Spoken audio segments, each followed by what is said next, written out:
හැමෝටම සුබ දවසක්. අපි බලමු බයික් එක ඔයිල් ෆිල්ටරේ මාරු කරලා ඔයිල් චේන්ජ් කරගන්නේ කොහොමද කියලා. බයික් එකේ ඔයිල් මාරු කරන්න අපිට මේ උපකරණ ටික තමයි ඕන වෙන්නේ. මිලිමීටර් 12 වයි එක මම පාවිච්චි කරනවා. මිලිමීටර් 12 වයි එක. එතකොට බොක්ස් පැනර් එකක් පාවිච්චි කරනවා මිලිමීටර් 7 8 දෙකෙන් වගේ පුළුවන්. ඔයාලා බයික් එකට දාන ඔයිල් එක ඕන වෙනවා. එතකොට ඔයිල් ෆිල්ටර් එකක් ඕන වෙනවා. මම බයික් එකට ඔයිල් දාගන්න සාමාන්‍යයෙන් මෙන්න මේ වගේ පුනිලයක් පාවිච්චි කරනවා. ওই ටික තමයි අපිට ඕන වෙන්නේ බයික් එකේ ඔයිල් චේන්ජ් කරන්න. ඒ වගේම ඔයිල් ෆිල්ටර් එක මාරු කරන්න. අපි බලමු කොහොමද බයික් එකේ ඔයිල් ටික අයින් කරලා ඔයිල් ෆිල්ටරේ මාරු කරගන්නේ කොහොමද කියලා බලමු.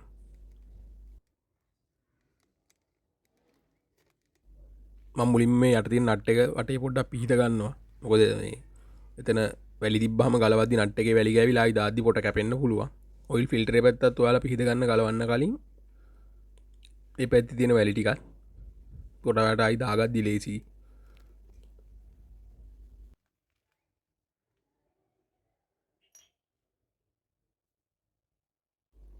මම වයි එකෙන් මේ විදිහට ඔයිල් නට් එක බුරු කරගන්න හදන්නේ.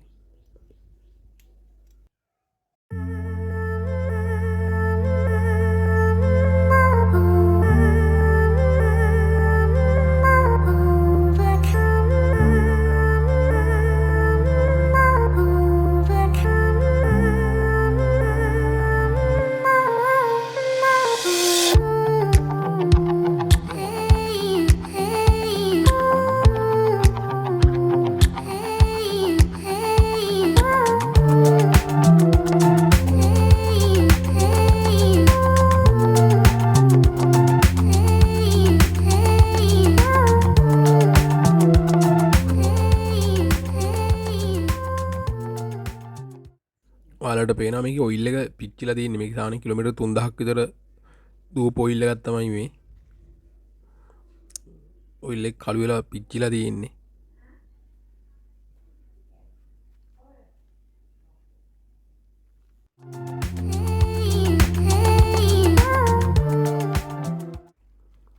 මම අටේ බොක්ස් පැනර් කරන් මේ විදිහට මේ එන්ජින් එකේ ඔයිල් ෆිල්ටර් එකේ නට් තුනත් ගලව ගන්නවා.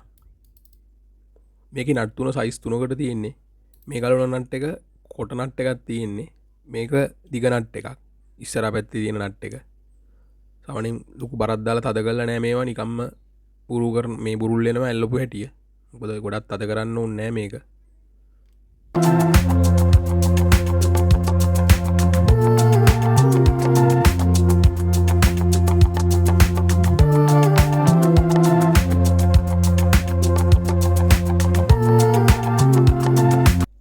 ඔයිල් ෆිල්ටර් එක අපි මේ විදිහට ගලවලා ගමු.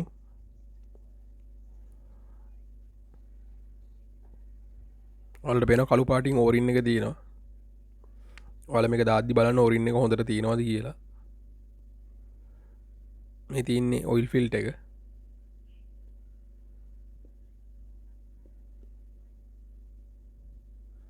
මේ දාලා තියෙනවා ලෝකල් ඔයිල් ෆිල්ටර් එකක්.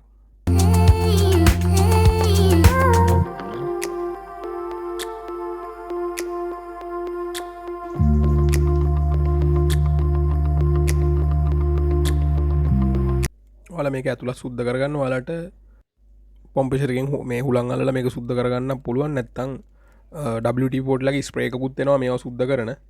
මං ගාව නම් ඒක නෑ. මං පොම්පෙෂර් එකෙන් හුලං අල්ලලා තමයි සුද්ධ කරගන්නේ. ඒ වගේම ඔයිල් ටිකත් ඔයාලට පිරිසිදු රෙදි කෑල්ලකින් ඔයිල් ටික පිහිට ගන්න පුළුවන්.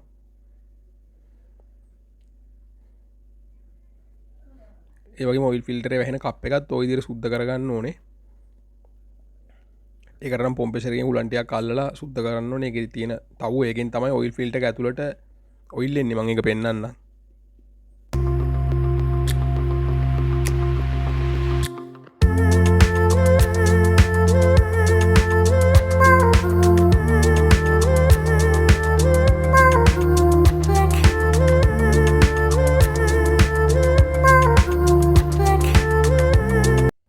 මේ කව එක පොම්පෙෂර් එකෙන් හුලං අල්ලලා සුද්ධ කරගන්නවා.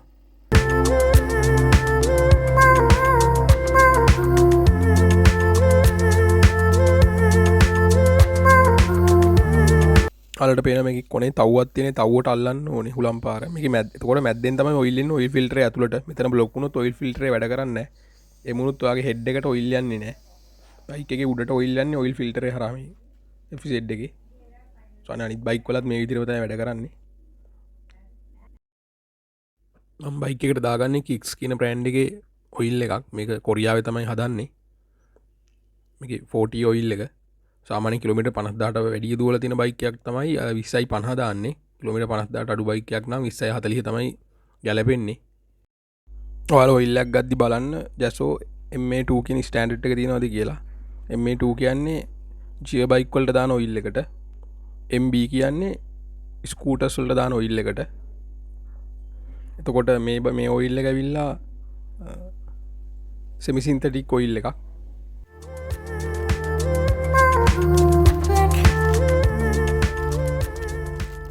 මේ තියෙන මම පාවිච්චි කරන ඔයිල් ෆිල්ටර් එක කලින් තිබෙන ලෝකල් ඔයිල් ෆිල්ටර් එකක් එකක් ලොකු අවුලක් නැහැ මේ තියෙන ඔරිජිනල් ඔයිල් ෆිල්ටර් එකක් දැන් දාන්න යන්නේ මේක ගොඩක් තදයි ලෝකල් එකට ඔයිල් ෆිල්ටර් එක ගොඩක් හයියි ඒ වගේම මෙතන මේ නම් වගේක් තියෙනවා නම්බර්ස් වගේක් තියෙනවා අනිත් පැත්තේ කොටලා ඒ වගේම මේක මේ තද කරාට බන්න බෑ තද වෙන්නේ නැහැ තහඩුව වටේ තහඩුව එබෙන්නේ නැහැ හයියි ගොඩක් මොකද මේ එක පැත්තකින් තියෙනවා මම පෙන්නන්නම් ඒක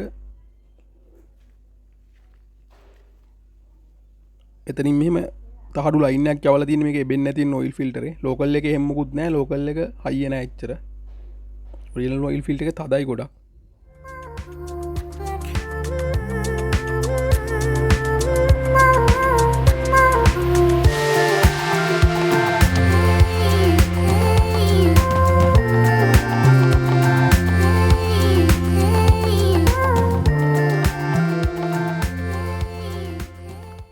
ඔයාලට මේ විදිහට ඔයිල් ෆිල්ටර් එක සෙට් කරගන්න පුළුවන්. සමහර අය මේකේ කව එකට ඔයිල් ෆිල්ටර් එක සෙට් කරලත් අද ගන්න මේ විදිහට දාගන්න පුළුවන්. ඔයාලා දාද්දි බලන්න මේ කව එකේ ඔරින් එක හොඳට තියෙනවද කියලා. ඔරින් එක සවුත් වෙනවා ඔරින් එකත් මාරු කරන්න ඕනේ. හැබැයි ඔරින් එක ලේසින් සවුත් වෙන්නේ නැහැ. ඔයාලා මේක පැත්ත හරියට බලලා දාගන්න. මේ හිල තියෙන පැත්ත තමයි මේ බොඩි මේ කව එකේ තව්වක් තියෙනවා. එතනට සෙට් වෙන්න ඕනේ. මේක ඇන තුන වැටෙන්නේ නැහැ නැත්තම්. හරියට දැමුත් විතර ඇන තුන වැටෙන්නේ. මොකද ඔයිල් ෆිල්ටර් එක ඇතුලෙන් තමයි ඔයිල් යන්නේ හෙඩ් එකට එන්ජින් එකේ උඩ කොටසට ඔයිල් යන්නේ ඔයිල් ෆිල්ටර් එක හරහා සර්කල් එකක් තමයි ඔයිල් දුවන්නේ දිග ඇනේ දාගන්න ඉස්සරහට දිග නට් එක කොට නට් දෙක එනවා උඩ එකටයි යට එකටයි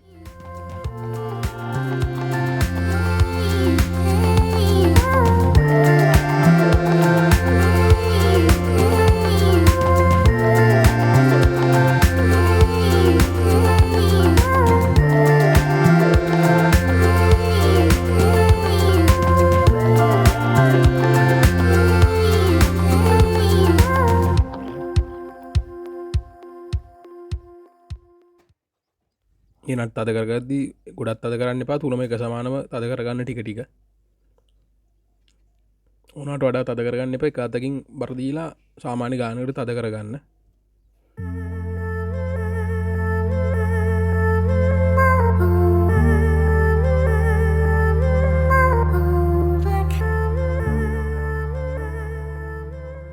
අපි දැන් යට තියෙන මේ ඔයිල් නට් එකත් සෙට් කරගමු ඔයිල් නට් එකත් මම මුලින්ම අතින් තද කරගන්න මොකද එතකොට පිටපොට යන්නේ නැහැ සාමාන්‍ය ගානට තද කරගෙන අපි අන්තිම ටික Y එකකින් තද කරගමු Y එකකින් මම තද කරගන්නවා මේ විදිහට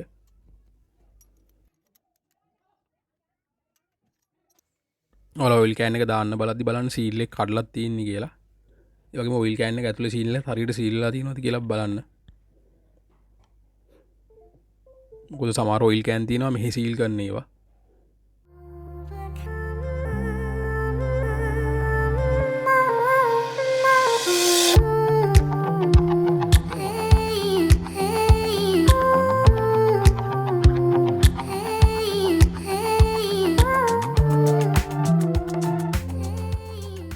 ඔයිල් ලෙවල් එක සාමාන්‍ය දාපු ගමන් හරියටම බලන්නත් බෑ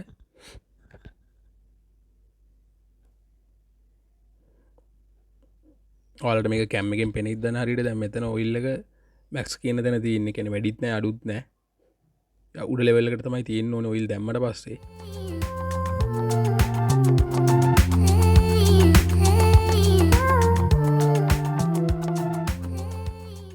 ඔයිල් දාන කව එකත් ගොඩත් අද කරගන්න එපා. සාමාන්‍ය ගානකට අඩුවකින් පොඩ්ඩත් අද කරගන්න.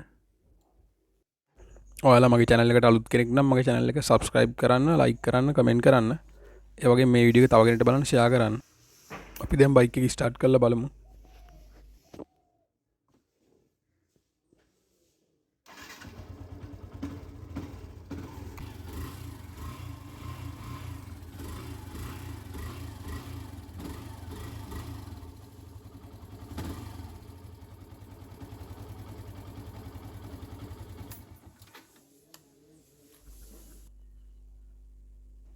වට බයික ඔයිල් පිච්චිලති කියල බලත හැකි ඔයිල් තිබ්බ ගෑන්න එකටම ඔයිල් ටික දාගෙන බලන්න පුළුවන්. ඔයිල් ලීටර ගෑන්න එක මේ ඔයිල් ලීටරේ මාක් කල්ල තින උඩට යනක දැම බයික ඔයිල් පිච්චෙන්නේ මොකද දැමතන ඔයිල් මිල්ලිට 900ක් පෙන්න්නනවා එක 17 තමයි තියන්නේ 1 ලීටර් 300 සාමාන්‍යයෙන් ඉතින් අර ඔයිල් භාජනයේ ඔයිල් ටිකක් තියෙන වගේ ඔයිල් ෆිල්ටරෙත් ඔයිල් තියෙනවා වගේම බිම හැලිච්ච තියෙනවා ඒ ටිකට සාමාන්‍යයෙන් මිලිලිටර් 100ක් 50ක් විතර අඩු වෙන්න පුළුවන්. නැත්තම් ඔයිල් අයින් කරද්දි ලීටරේ අයිස්ක්‍රීම් කප් එකක් තියාගන්න. එතකොට ලීටරේ අයිස්ක්‍රීම් කප් එක සම්පූර්ණයෙන් පිරෙනවා. ඔයාලගේ බයික් එකේ ඔයිල් පිච්චෙන්නේ නැහැ. මේ විදිහට පුළුවන් ඒක බලා ගන්න. මේ වගේ තවත් අලුත් වීඩියෝ ඉස්සරහට හම්බෙමු. හැමෝටම සුබ දවසක්.